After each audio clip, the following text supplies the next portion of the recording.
এই সরকারের আমলে নিযুক্ত একজন সাংবাদিক কাজ করতেছে কিনা বা একটা পুলিশ ওসি ইন্সপেক্টর কোথাও কাজ করছে কিনা সেইটা নিয়ে খুঁজে বাইর করে একটা প্রশ্ন তোলা হয়, কিন্তু স্বয়ং সেনাপ্রধানই শেখ হাসিনার নিযুক্ত একজন। তো ওইটা নিয়ে খুব বেশি প্রশ্ন তোলা হয় না। অনেকগুলি ক্ষেত্রে আপনার লেখা রিপোর্টে বা কিছুটা জুলকারনাইন সায়েরের ইয়াতে আমি দেখেছি যে অনেক গুরুত্বপূর্ণ পদে সেনাবাহিনীর সদস্যরা বসেছিলেন আরেকটা লম্বা সময় পর্যন্ত, সেগুলি নিয়েও আসলে বড় কোনো কথা হইতে দেখি না। আমরা একটা বড় আফসোসের জায়গা ছিল যে আর্মিকে আমরা অনেক বেশি জবাবদিহি করতে পারি না, যদিও চাই, যখন আর্মি আবার রাজনীতিতে করতে চায়। এইটা কি একটু ইমপ্রুভ হয়েছে? আপনি কিভাবে দেখেন ব্যাপারটা আসলে?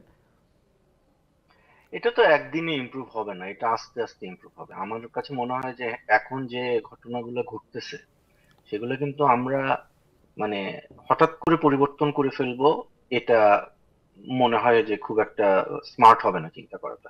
আবার এই যে ফ্রাস্ট্রেশনটা মানুষের মধ্যে, যে পরিবর্তনটা হলো কই, এটাও কিন্তু খুবই হেলদি। মানে আপনার মধ্যে যে প্রশ্নটা আছে না, বা একটা ফ্রাস্ট্রেশন আছে না, যে আচ্ছা আসলে কি যথেষ্ট করতে পারলাম কিনা, এই যে স্পৃহাটা মানে এখন আছে, সেটা খুবই হেলদি আমি মনে করি। কিন্তু আমি বলবো যে আমাদের আরেকটু ধৈর্য ধরতে হবে।